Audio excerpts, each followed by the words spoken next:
Bonjour à tous.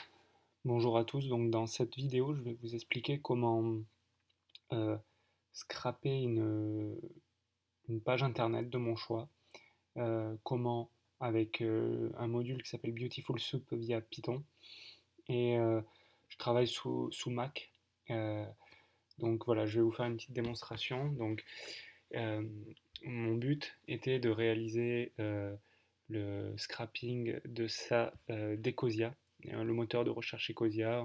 Brièvement, Ecosia, qu'est-ce que c'est? C'est un moteur de recherche qui reverse une partie de ses bénéfices pour la plantation d'arbres à travers le monde. Euh, donc moi, ce qui m'intéressait, c'était de savoir, par exemple, combien de temps il fallait qu'on attende pour que Ecosia puisse planter, par exemple, 150 millions d'arbres, 130 millions, 1 milliard d'arbres. Donc c'était une problématique que j'avais et j'ai essayé d'y répondre via un code Python. Donc il m'est apparu donc deux problématiques, deux soucis d'entrée. C'était d'avoir le nombre d'arbres déjà plantés par Ecosia. Parce que c'est vrai que si je veux 150 millions d'arbres plantés par Ecosia et qu'ils en ont déjà planté 127 millions, ça va être beaucoup moins long que si on part de zéro. Donc il me fallait la variable qui change en temps réel à chaque fois que je lançais mon programme, mais aussi le nombre de secondes qu'il fallait pour planter un arbre à Ecosia. Donc on voit que pour planter un arbre, il faut 1,3 secondes. Donc voilà, j'ai décidé de scraper cette page d'information d'Ecosia. Donc dans un premier temps, il fallait que je scrape ça et scraper le nombre de secondes pour planter un arbre. Donc ça, on en reviendra après. Pour pouvoir scraper, je vous rappelle que pour pouvoir scraper, il faut avoir les informations. Donc on clique sur Inspecter et nous obtenons euh, le code HTML de la page web souhaitée. Donc je vais vous présenter mon code et je vais le commenter avec vous.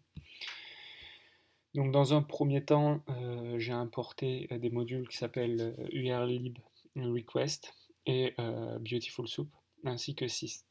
Donc c'est avec Beautiful Soup que je viens scraper ces deux informations-là. Donc dans un premier temps, il faut indiquer à notre code quelle est la page que nous souhaitons scraper. Donc ici, c'est info.ecosia.org. Donc on peut obtenir cette information en faisant en copiant et en collant ici euh, le, le lien qui nous amènerait à la page web. Donc après quelques petits euh, paramètres que je viens ajouter, quelques modules qui viennent sur la page Ecosia, on peut afficher de manière simple tout le code HTML de la page. Donc je vais vous le montrer. Hop, nous voyons tout le code HTML de la page avec des informations assez intéressantes. Donc par exemple, nous voyons que il y a 150 millions d'utilisateurs, que le coût pour un arbre actuellement il est de 20 centimes d'euros, qu'il y a 216 000 personnes qui like, ou il y a eu 216 000 likes sur Facebook, euh, qu'il y a un nombre assez conséquent de recherches, etc., etc. Donc voilà, ça c'est ce que ces trois lignes de code me donnent en fait. Donc je viens remettre ça en commentaire. Donc moi en fait ce qui vient m'intéresser c'est comme je vous l'ai expliqué c'est de venir essayer de récupérer ce compteur là. Donc ce compteur là si on se balade un peu sur l'arborescence de la page on arrive ici, tac tac tac et nous voyons que c'est ici. Donc qu'est-ce que je viens faire? Je viens tout simplement copier élément pour vous montrer un petit peu comment ça fait. Je viens le coller ici pour vous montrer. Donc voilà. Donc qu'est-ce qu'on fait? Pourquoi? Donc je viens essayer de trouver dans la page web la div. Donc c'est pour ça qu'ici il y a div. Et je viens essayer de trouver la classe static item central hidden desktop. Et donc c'est pour ça que j'ai mis ça là. Ensuite, moi ce qui m'intéresse c'est d'avoir ça. Donc on le voit ici. Vous voyez, quand on continue un peu de se balader dans l'arborescence, on voit que ici, on a notre compteur. On a notre compteur qui est là. Donc en fait, qu'est-ce que c'est? C'est une classe B, et c'est quelque chose de statique. Donc en fait, on peut venir le récupérer. Donc moi, en fait, qu'est-ce que je veux? Vous voyez, à chaque fois que je viens, ça vient changer ça. Donc si, si je peux donc récupérer l'ensemble qui est ici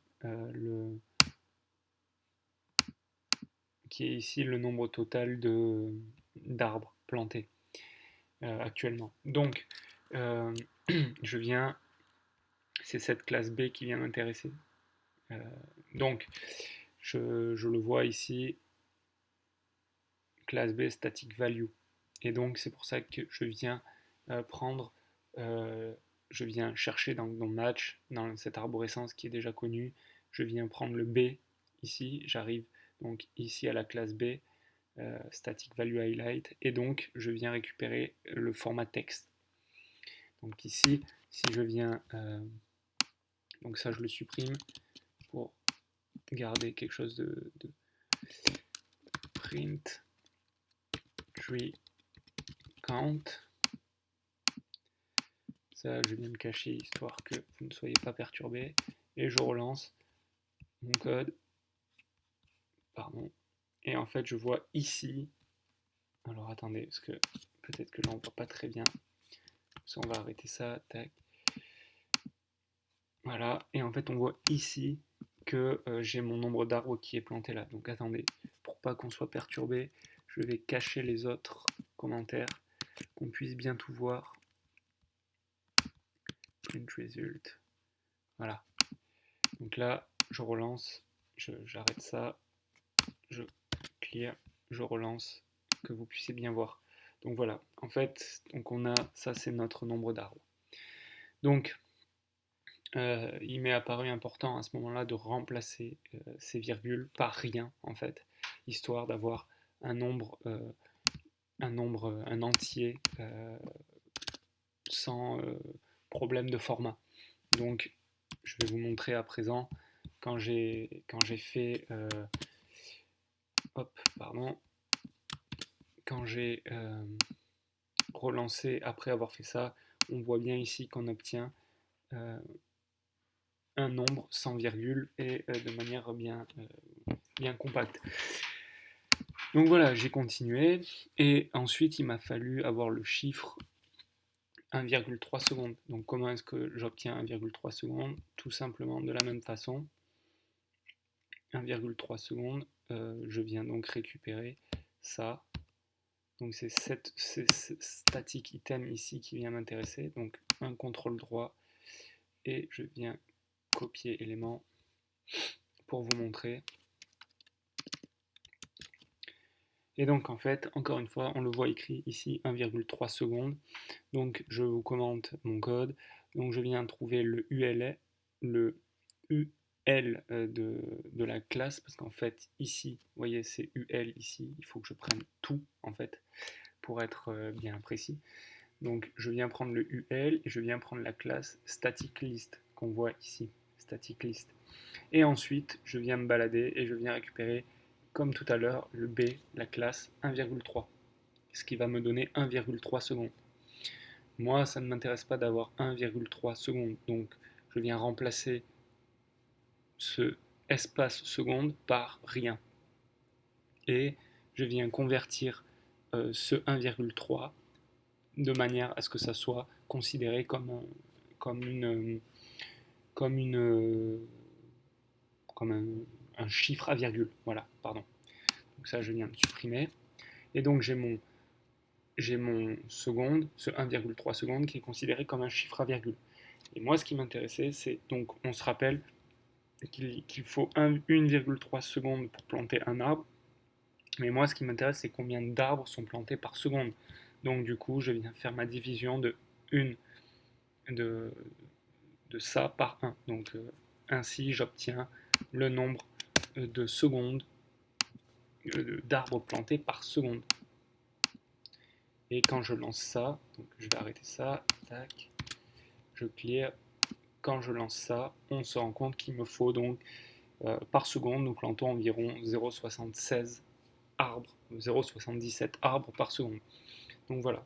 Maintenant que je récupère ces informations de manière à chaque fois, donc ce ne sont pas des variables fixes, mais ce sont bien des variables que je viens récupérer à chaque fois rafraîchies et de manière nouvelle, entre guillemets, à chaque fois que si je change cette variable, mon code le changera aussi. Si ça évolue, tout évolue en même temps. Donc ce ne sont pas des variables fixes, mais bien des variables pour le coup. Donc maintenant, je voulais répondre à ma problématique, c'était en fonction d'un chiffre que je donne, par exemple 150 millions d'arbres, combien est-ce que je dois attendre. Mais on est d'accord que chaque personne est différente, on peut demander en heures, en secondes, en minutes, en jours, en mois. Donc j'ai essayé de répondre aussi à cette problématique. Donc, dans un premier temps, on se rappelle que j'ai créé ma variable seconde, donc c'est combien d'arbres sont plantés par seconde. Donc je viens juste multiplier par 60 pour l'avoir en minutes, 60, donc je viens multiplier minutes par 60 pour l'avoir en heures, et je viens multiplier par 24 heures pour l'avoir en jours. Ensuite, qu'est-ce que j'ai fait? J'ai juste créé une variable qui s'appelle goal. Goal, donc je viens de demander à l'utilisateur combien est-ce que d'arbres je veux. Donc c'est l'utilisateur qui rentre cette variable. Si il rentre une variable, donc on se rappelle, donc je viens juste ici dire que la variable tricompte est bien un entier. Et donc ici, je viens quand même vérifier. Donc si la variable goal, qui est le nombre d'arbres que je souhaite savoir, entre guillemets, dans combien de temps les arbres seront plantés, si cette variable que l'utilisateur rentre est plus petite que le nombre déjà d'arbres plantés, alors on rentre dans cette boucle et il vient lui dire refait, run again, input a value higher than, donc la valeur actuelle de ma page. Donc on peut lancer, on peut faire un petit test.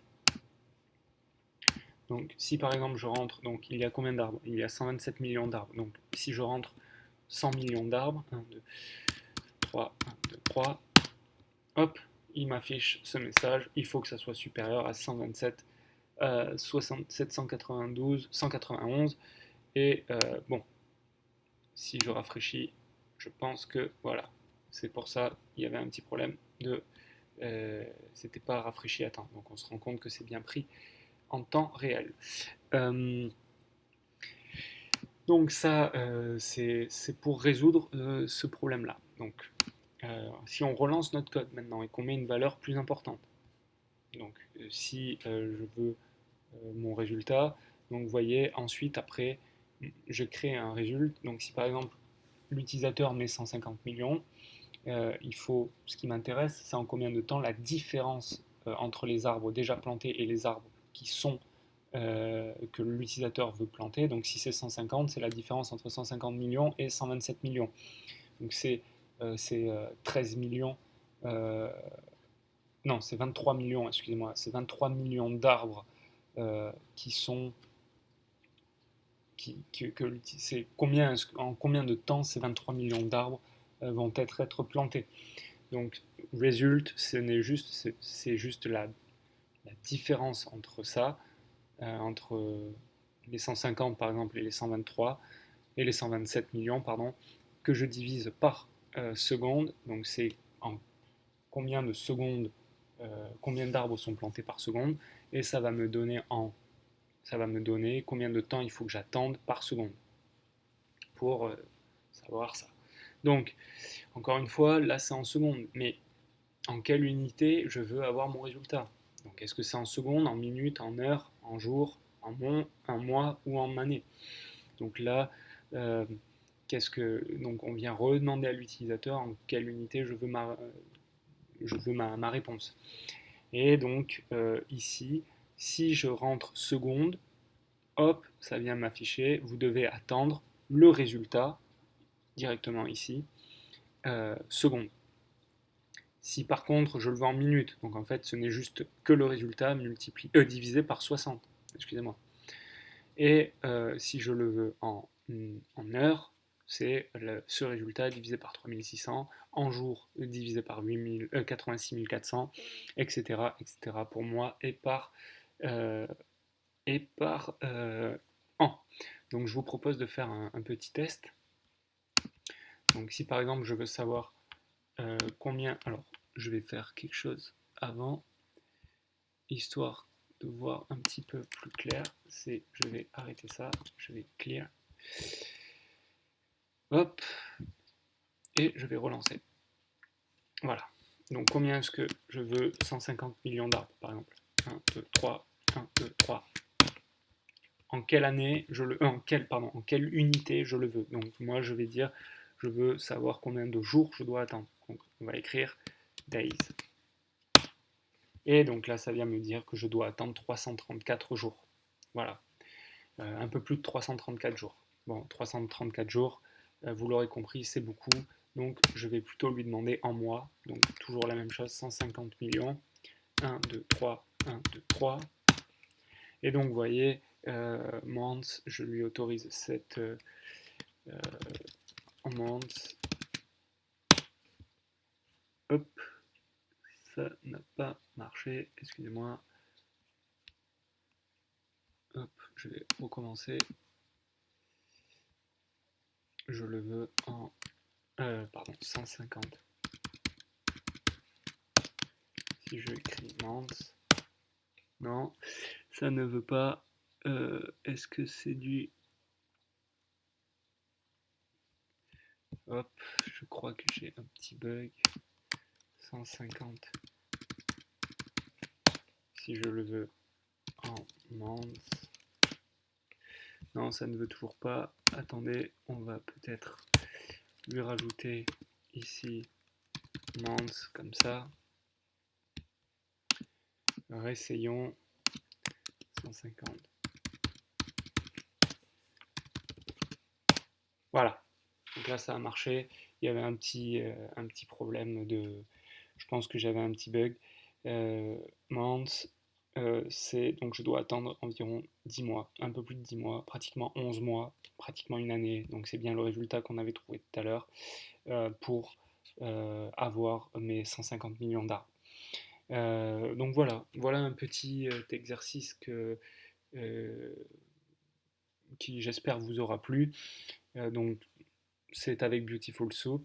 N'hésitez pas à liker ou commenter cette vidéo si vous avez des questions, si vous voulez des exercices un peu plus sophistiqués ou pas, si vous souhaitez que je fasse des vidéos plus ciblées sur des problématiques qui vous intéressent plus, n'hésitez pas à me le faire savoir et surtout n'oubliez pas de vous abonner à cette vidéo.